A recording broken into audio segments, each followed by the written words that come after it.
Bismillahirrahmanirrahim. Assalamualaikum warahmatullahi wabarakatuh. Sebelumnya, saya ingin mengucapkan banyak terima kasih kepada semua teman-teman yang sudah membantu saya. Saya hanya bisa berdoa semoga Allah membalas semua kebaikan tak. Amin ya robbal alamin. Terkait dengan masalah saya, banyak yang meminta agar saya mengklarifikasi apa sebenarnya penyebabnya sehingga saya bisa dikeluarkan dari rumah sakit. Awal bulan 3 yang lalu ada pengumuman di grup WA bahwa semua tenaga upajasa naik ke kantor untuk tanda tangan perpanjangan kontrak upajasa. Setelah saya membaca pengumuman, saya naik, saya masuk ke ruangan kepegawaian dan mencari nama saya. Dan ternyata nama saya sudah tidak ada di daftar hadir upajasa. Dan salah satu pegawai datang menghampiri saya dan berkata, "Tabe Kak, tidak ada minamata di daftar upajasa. Baiknya kita langsung menghadap saja ke Pak Kabid Kepegawaian." Akhirnya saya menghadap dan menanyakan apa alasannya. Beliau menjawab, "Maaf Dek, saya hanya menjalankan tugas, saya hanya menjalankan perintah. Kalau mau kita tahu lebih jelasnya apa alasannya, bagusnya kita langsung menghadap ke Pak Direktur." Terus saya menjawab, "Oh siap Pak, insya Allah saya akan menghadap. Saya kira kita tahu apa alasannya." Akhirnya saya pamit. Setelah saya pamit, beliau menjawab lagi, "Sebenarnya saya dapat bocoran Dek, katanya karena beda pilihan." Akhirnya saya kaget dan duduk kembali. Saya menjawab, "Kenapa bisa Pak? Bukannya pemilihan sudah 2 tahun yang lalu, kenapa baru sekarang nama saya dihapus?" Beliau menjawab, "Saya tidak tahu Dek. Cuma waktu nama tak mau dihapus, saya sempat bilang, apakah tidak dipanggil saja dulu yang bersangkutan untuk ditanyakan langsung mengenai ini. Tapi ternyata katanya kita sudah dipanggil oleh Pak Kabid." Terus saya menjawab, "Seingat saya Pak, hanya satu Pak Kabid yang panggil saya. Itu pun 2 tahun yang lalu sebelum pemilihan. Dan yang dibahas itu bukan upajasa saya, melainkan pemilihan. Kenapa saya beda pilihan?" Terus Pak Kabid Kepegawaian menjawab, "Oh ya sudah Dek, bagusnya memang kita langsung menghadap saja kepada Pak Direktur langsung." Terus saya menjawab, "Insya Allah Pak." Akhirnya saya pamit, saya pulang ke rumah dan saya menceritakan semua ini kepada suami saya. Dan suami saya kaget.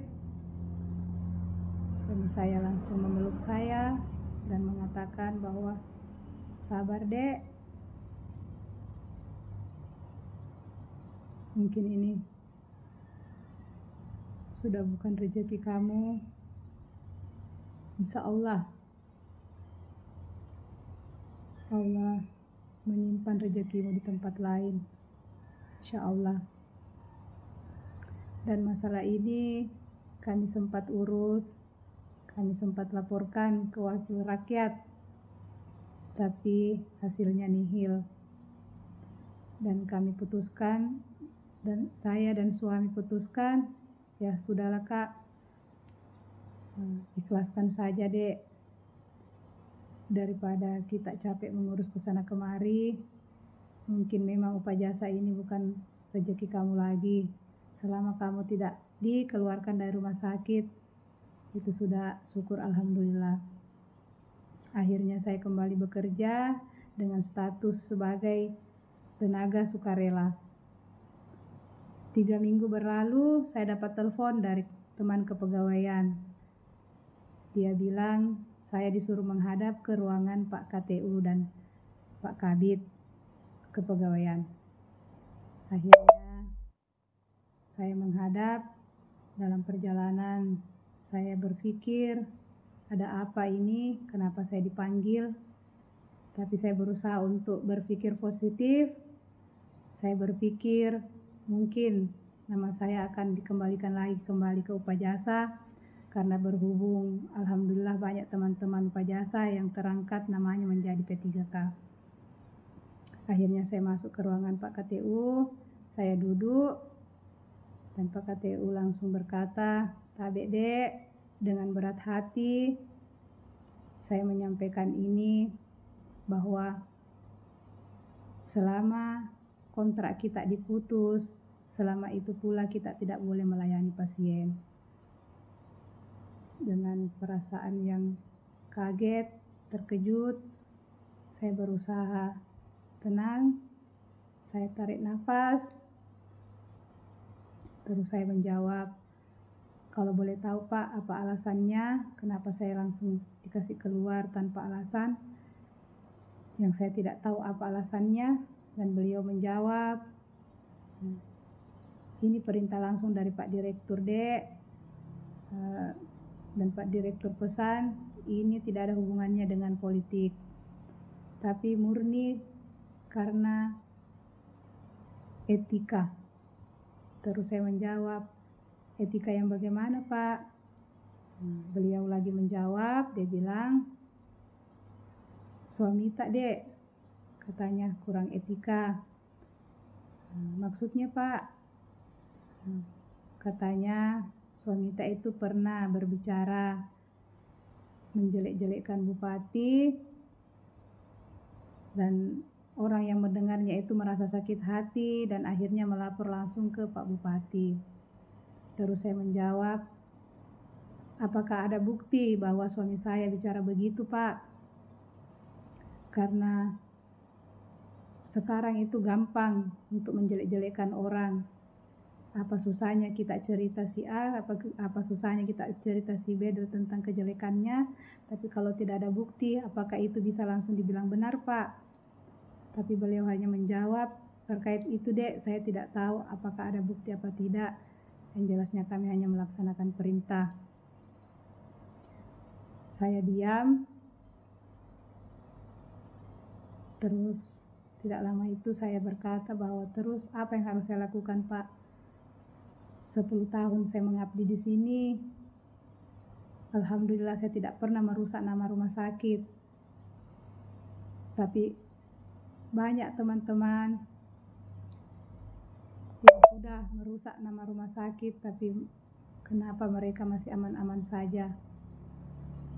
Dan kalau terkait memang beda politik, beda pilihan, bukan cuma saya Pak yang beda pilihan, hampir setengahnya rumah sakit ini beda pilihan, tapi kenapa cuma saya yang dihapus namanya di Upajasa sampai dikeluarkan? Beliau hanya menjawab, "Sabar Ki Dek, kasih tenang mi dulu pikiran tak, kasih enak mi dulu hati tak, pulang mikir dulu, diskusikan sama suami tak, tanya ke suami tak, apakah memang betul dia sudah pernah bilang begitu. Saya yakin saya yakin kita tahu apa yang harus kita lakukan." Terus saya cuma diam. Saya hanya bilang, "Terus terang Pak, waktu Upajasa saya dihapus, saya sebenarnya ditawari oleh wartawan. Tapi suami saya bilang tidak usah, ikhlaskan saja." Terus beliau berkata, "Jangan Dek, jangan Ki ribut dulu, urus Niki dulu. Mumpung ini belum terlambat, dan insya Allah tidak terlambat. Ibarat kita memberi, tangan kanan yang memberi, tangan kiri tidak perlu tahu. Kita pasti tahu apa yang harus kita lakukan kalau kita sudah sakiti orang. Pasti kita mengerti apa yang saya maksud Dek." Terus saya menjawab, Iya Pak, saya mengerti. Nah, mumpung ini bulan Ramadan Dek, bulan penuh berkah, bulan yang penuh ampunan. Urus Niki dulu, bagaimana usaha tak, apapun nanti itu hasilnya, bisa kita sampaikan lagi sama saya kembali. Dan akhirnya saya pulang dengan rasa kecewa. Saya menceritakan sama suami saya, sambil menangis. Saya peluk suami saya. Yang terbayang hanya wajah orang tua, wajah mertua, wajah anak saya. Ya Allah, semoga ini ada hikmahnya. Insya Allah saya yakin ya Allah, Engkau mencabut rezekiku, tapi insya Allah Engkau akan memberikanku rezeki di tempat lain. Suami saya hanya bisa memeluk saya dan berkata, maaf Dek, semua ini salah saya. Tapi saya bilang, saya berkata, tidak, ini belum tentu benar. Apalagi kita bilang kita tidak pernah bicara begitu. Tidak lama kemudian, setelah hati kami tenang, kami berpikir apa yang harus kami lakukan selanjutnya.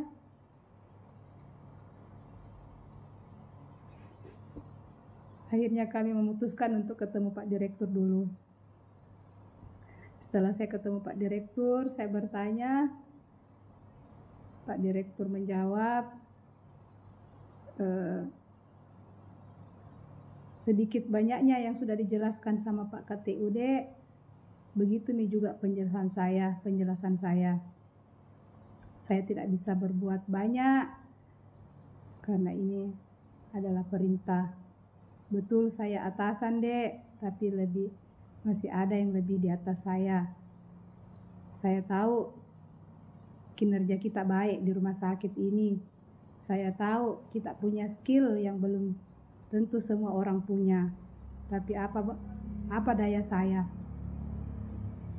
Buat saya bisa menjaga kita.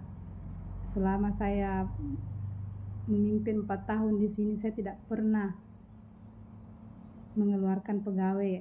Kita tidak pernah lihat saya mengeluarkan pegawai. Saya hanya diam, saya hanya bilang, insya Allah saya akan urus Dok. Dan beliau bilang, iya, berusaha Miki dulu Dek, berdoa Ki, semoga ada jalan keluarnya.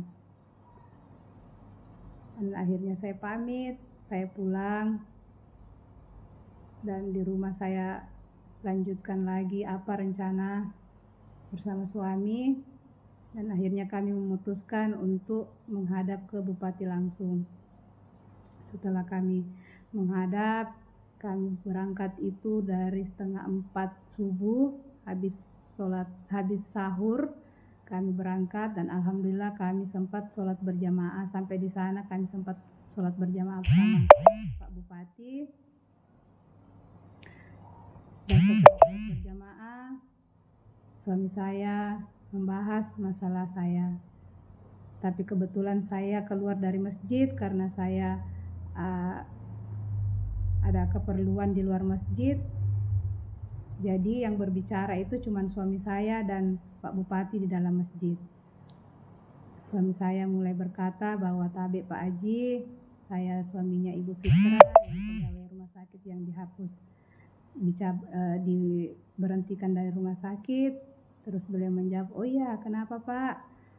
Tabe Pak Haji, katanya yang saya dengar gara-gara saya, istri saya diberhentikan dari rumah sakit.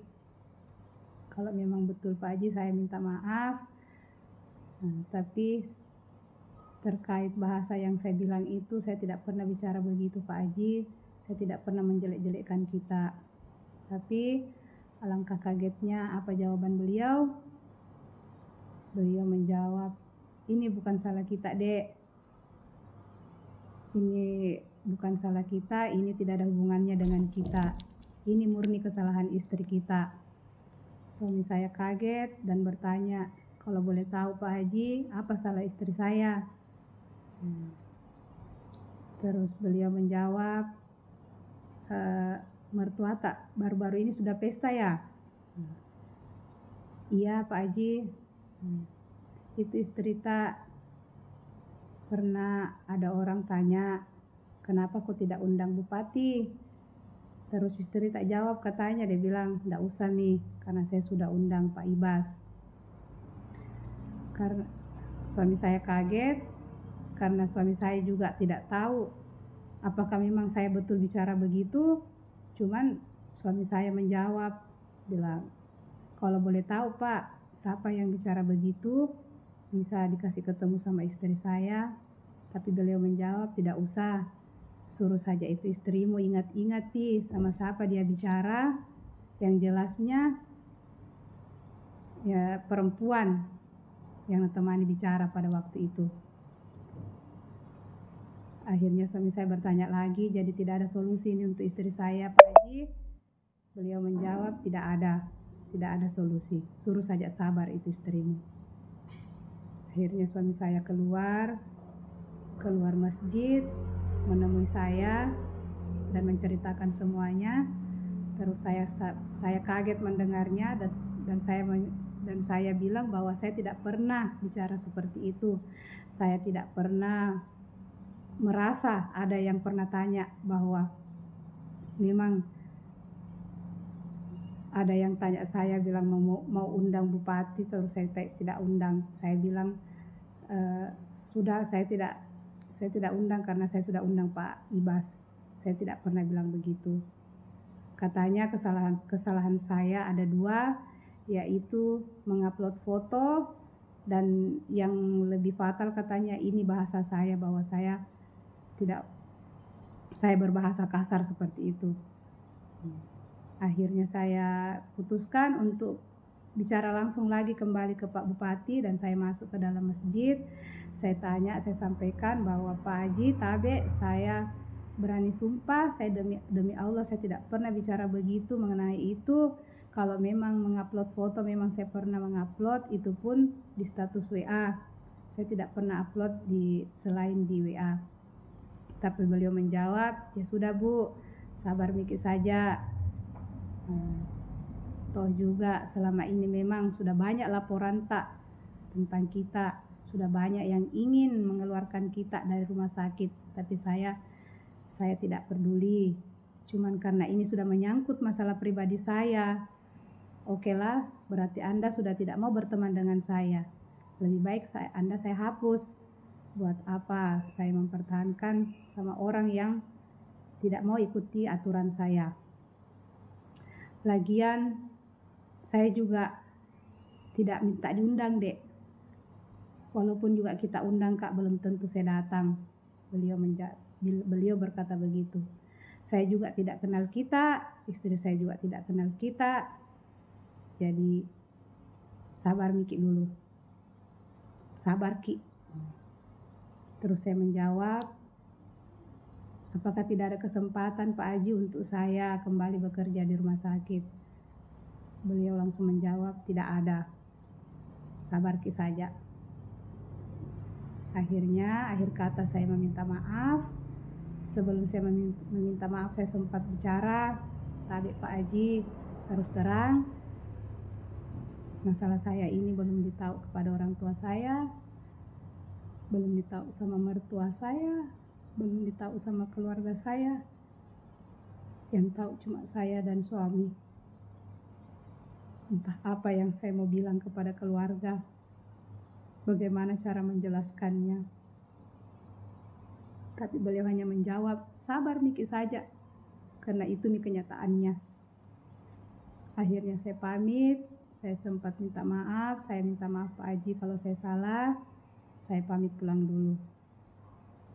Dan saya pulang bersama suami dengan rasa yang penuh rasa kecewa, sakit.